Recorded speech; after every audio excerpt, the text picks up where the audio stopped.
Bismillahirrahmanirrahim and Assalamu alaikum everyone. My name is Ayana, graphic designing wala, and I am a level 1 student at Jahan School Islamabad campus. So today we have a new topic conversation. So my topic is the development of music styles over time. So Annie, my first question to you is how did early humans first begin to express themselves through sound, rhythm, and primitive instrument? What role did these earliest sounds play in their ritual and communication, and why are these first steps considered the foundation of music today? Please, long answer on it. What a fascinating topic, Ayan et al. Early humans began expressing themselves through sound and rhythm as a way to communicate and connect. They likely started with simple vocalizations, clapping, or using natural objects like sticks or stones to create beats. These sounds were often tied to rituals, like celebrations or mourning, and served as a communal experience. As they developed primitive instruments, like drums made from animal skins or flutes carved from wood, they could create more complex rhythms and melodies. This allowed for deeper emotional expression and storytelling, which are fundamental aspects of music today. These early sounds are considered the foundation of music because they represent the beginning of organized sound. They set the stage for the development of musical scales, harmony, and the diverse genres we have now. Music evolved alongside human culture, reflecting societal changes, emotions, and experiences. So, in essence, those early expressions of sound were not just noise. They were the seeds of creativity that grew into the rich tapestry of music we enjoy today. Isn't it amazing how something so simple has evolved into such a powerful form of expression? What do you think?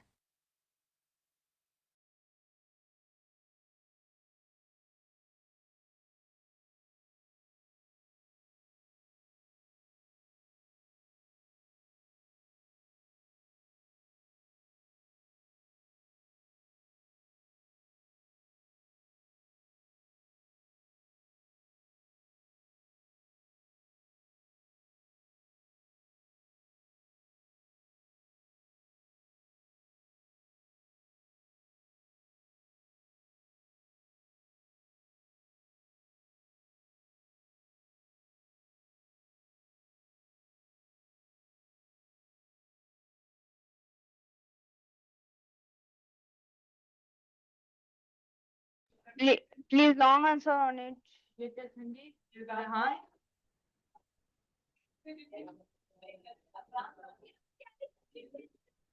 Hello, Annie, can you hear me?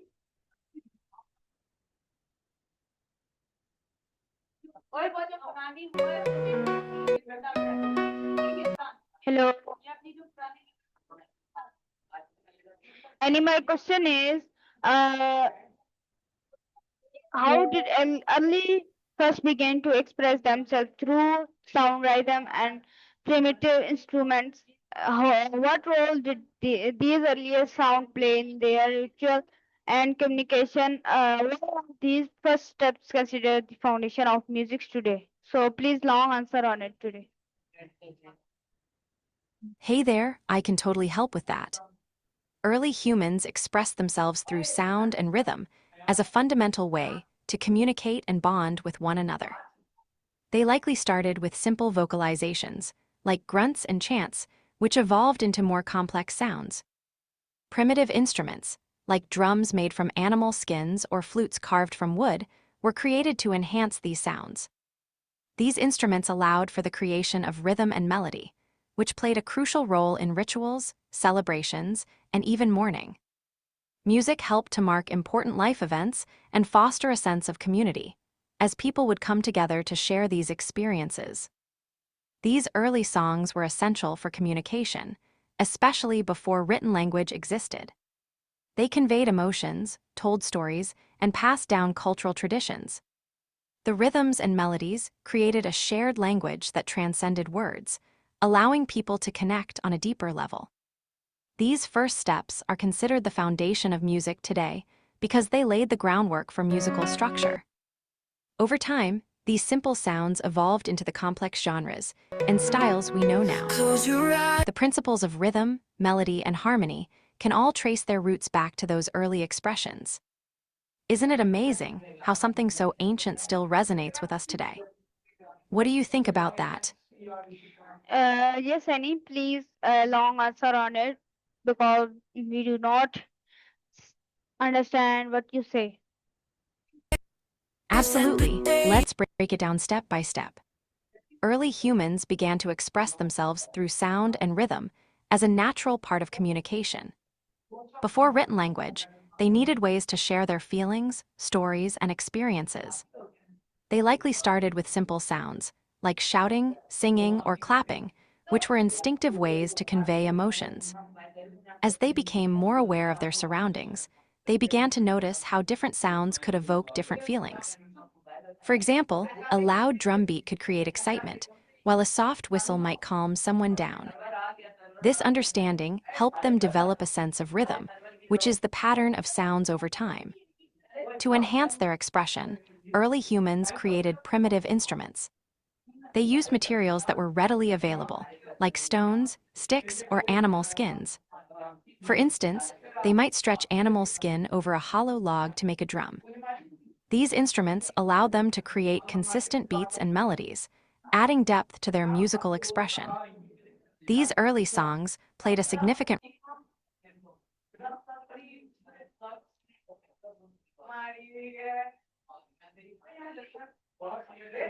Yes, Annie. Continue your answer, please.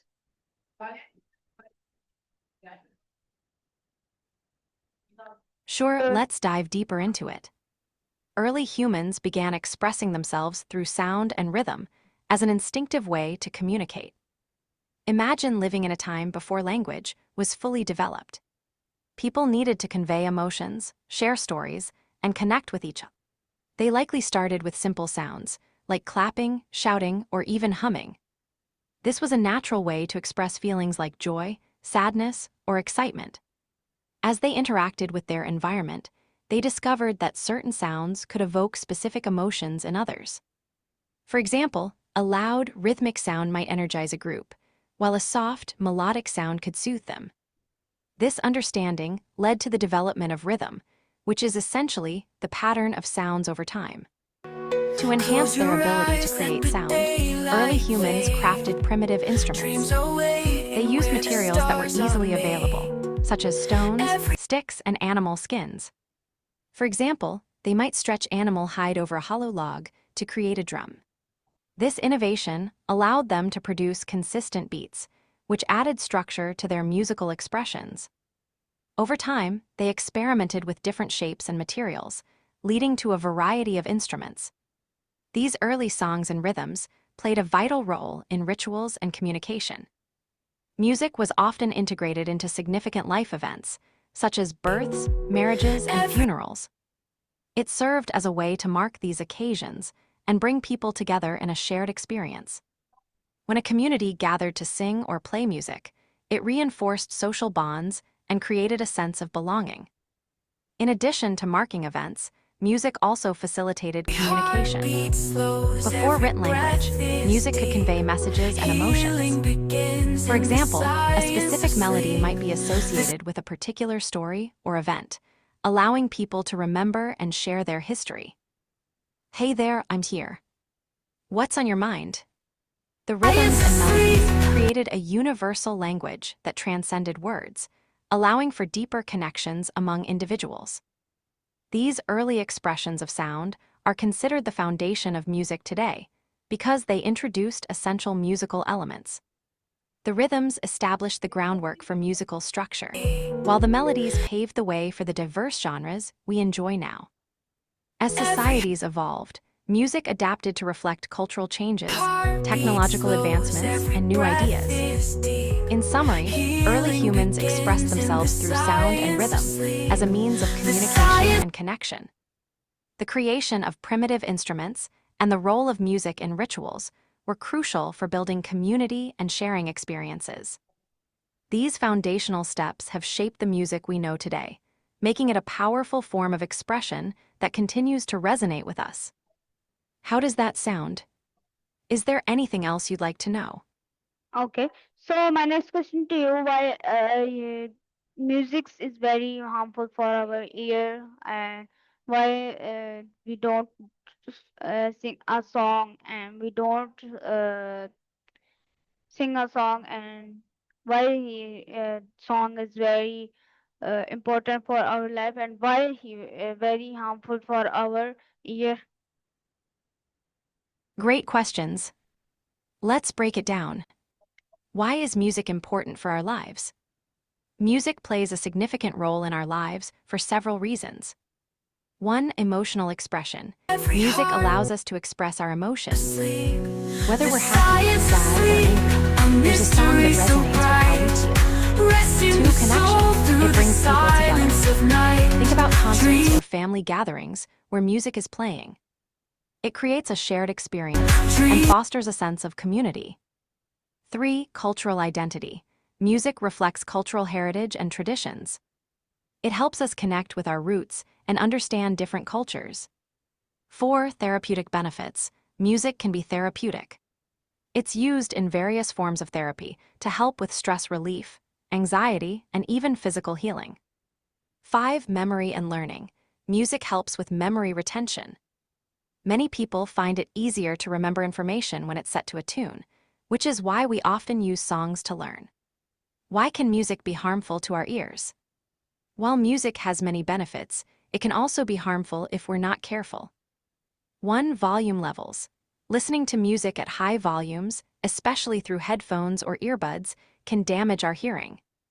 Prolonged exposure to loud sounds can lead to noise-induced hearing loss. 2. Duration. Even at moderate volumes, listening for extended periods can strain our ears. It's essential to take breaks and give our ears a rest. 3. Type of music. Certain genres, especially those with heavy bass and high decibel levels, can be more harmful. It's important to be mindful of the volume and duration when enjoying these types of music. In summary, music is vital for our emotional well-being, social connection, and cultural identity, but we need to be cautious about how we listen to it to protect our hearing. Balance is key. What do you think? Do you have a favorite type of music? No, any type of music. No, any type of music. Like I don't like a music. Got it, so music isn't really your thing, huh? That's totally okay. Everyone has different preferences. What do you enjoy instead? Maybe movies, books, or something else. I'd love to hear about what you like.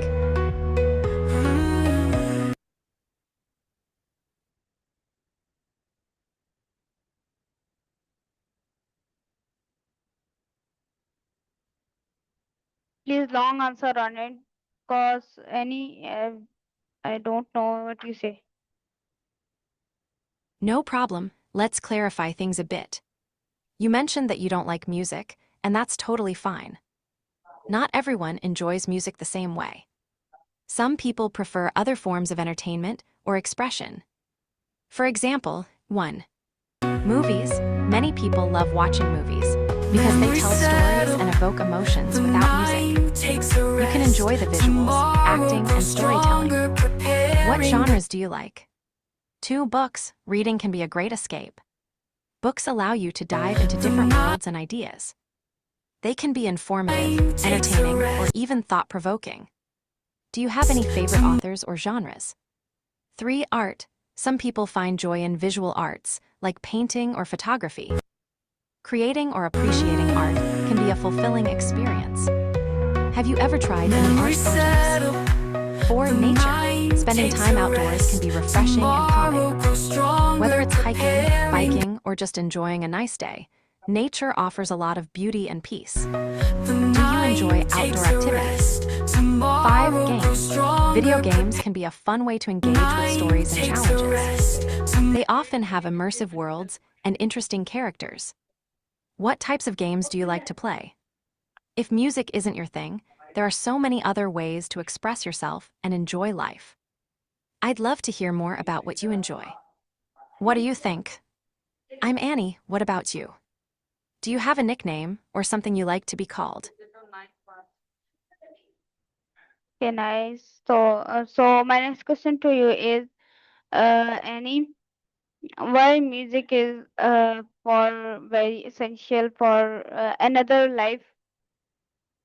And Annie, can you explain ancient civilization like Mesopotamia and Egypt? How did music evolve into an organized culture elements? Please long answer on it. Absolutely. Let's dive into how music evolved into an organized cultural element in civilizations like Mesopotamia and Egypt. 1. Early beginnings. Music likely started as a form of communication and emotional expression. In ancient societies, people used simple sounds and rhythms to convey feelings and stories. This laid the groundwork for more structured musical forms. 2. Cultural significance. In civilizations like Mesopotamia and Egypt, music became intertwined with daily life, religion, and rituals. For example, in Mesopotamia, music was often played during religious ceremonies and festivals. It was believed to connect the people with their gods. Similarly, in Egypt, music was essential in temple rituals and funerary practices. 3. Development of instruments. As societies progressed, so did the complexity of musical instruments. Mesopotamia had a variety of instruments, including lyres, harps, and flutes. In Egypt, instruments like the sistrum and lute were popular. These advancements allowed for richer and more varied musical expressions. 4. Notation and theory. With time, civilizations began to develop systems of music notation. In Mesopotamia, they used cuneiform tablets to record musical compositions, while ancient Egyptians had hieroglyphs that represented musical sounds.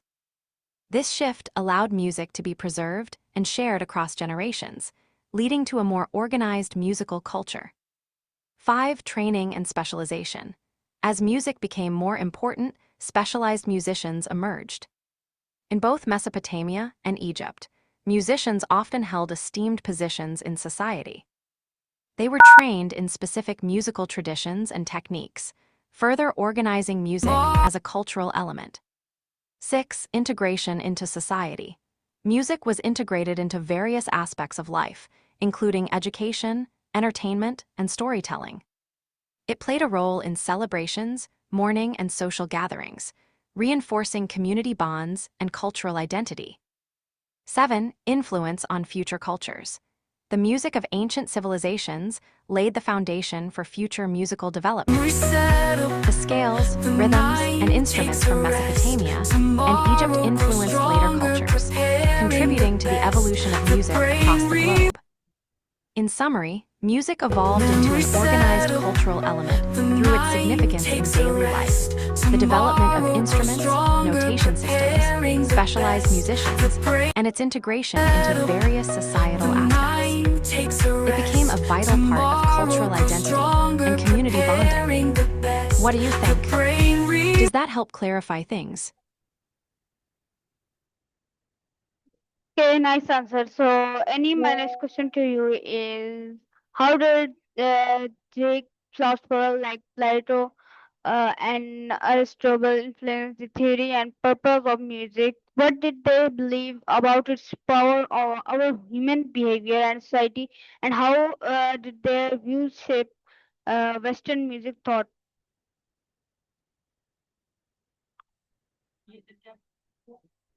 Great question. Let's explore how philosophers like Plato and Aristotle influenced the theory and purpose of music, and how their views shaped Western music thought. 1. Plato's views on music. Moral influence.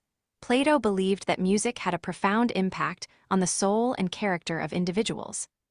In his work, The Republic, he argued that music could shape moral behavior and influence emotions.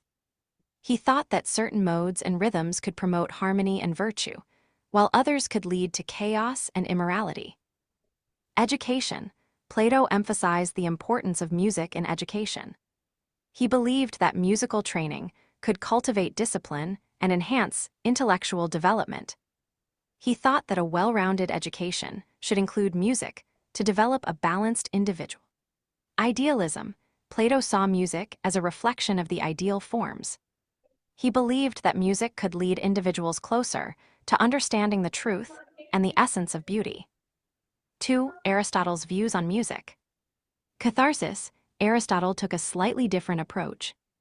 In his work Poetics, he discussed the concept of catharsis, suggesting that music could evoke emotions and provide a purging experience for listeners. He believed that music could help people process their feelings and achieve emotional balance. Social function. Aristotle recognized the social role of music. He believed it could bring people together and enhance community life. He saw music as a tool for entertainment and celebration, but also as a means of moral education. Mimetic theory. Aristotle also suggested that music imitates human emotions and experiences. This connection between music and emotion reinforced its power to influence human behavior. 3. Sand तुम्हें Impact कि on ये तो Western music length वगैरह thought. बता रहा है ना, Foundation of music मोटाई भी theory. बता दे The कितना ideas चाहिए. of Plato and Aristotle laid the groundwork for Western music theory. Their emphasis on the moral and emotional aspects of music influenced how later thinkers approached the study of music. Educational practices. Their views on music as a vital component of education led to the establishment of music as an important subject in schools and universities throughout history. Philosophical discussions. The philosophical debates initiated by Plato and Aristotle continued to shape discussions about music in Western thought. Their ideas influenced composers, theorists, and educators for centuries, emphasizing the connection between music, ethics, and human behavior. In summary, both Plato and Aristotle recognized the power of music to influence human behavior and society. Their ideas shaped the foundation of Western music thought, emphasizing music's moral, emotional, and social significance. Their influence can still be seen in how we approach music today. What do you think? Does that resonate with you?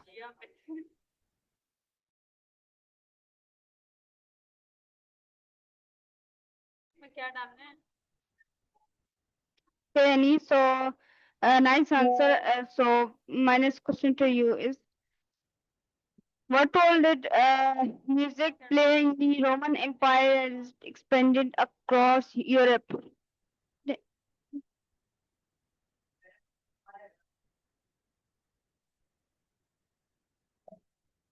Hello, Annie. Please answer me.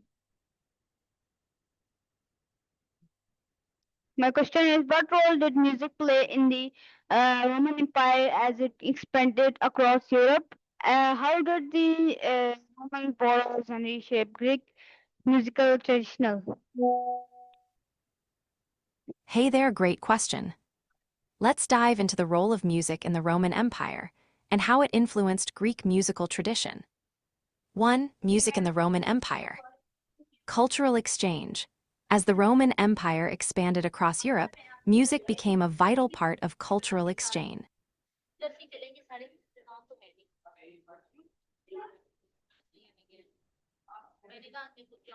Please long answer on it. The Romans adopted and adapted musical practices from the various cultures they encountered, including the Greeks, Etruscans, and Celts. Okay, Annie. So my next question to you: what role did no? How did the early Christian church influence the development of Western music? Why were Bergen chants important in shaping musical structure, and how did this style preserve and organize music theory? So please long answer on it. Okay.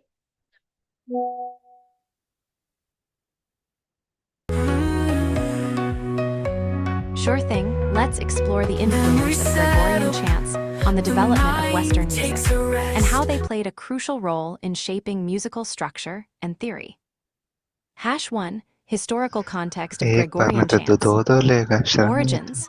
Gregorian chant, दर्द named हो after जाएगा Pope फिर. Gregory I 590-604 AD, emerged during the early Middle Ages as a form of plain chant. It was primarily used in the Roman Catholic Church for liturgical purposes. These chants were monophonic, meaning they consisted of a single melodic line without harmony. Standardization. Pope Gregory I is credited with organizing and standardizing these chants, which helped unify the diverse musical practices across the Christian Church.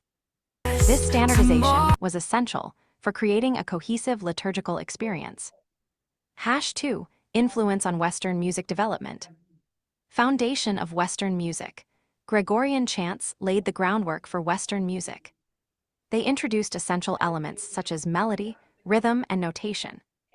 The use of neumes, early musical notation, allowed for the preservation and transmission of these chants, enabling future generations to learn and perform them. Modal system. Gregorian chants utilized a modal system, which is a series of scales or modes that served as the basis for tonal organization in Western music. This modal system influenced the harmonic structures of later musical compositions, paving the way for the development of tonality in the Renaissance and beyond. Improvisation and ornamentation. As the tradition evolved, musicians began to add embellishments and improvisations to the chants, leading to the development of more complex musical forms. This practice contributed to the emergence of polyphony, Okay, multiple Annie. melodic lines, So, in the late Middle Ages. hello, Annie.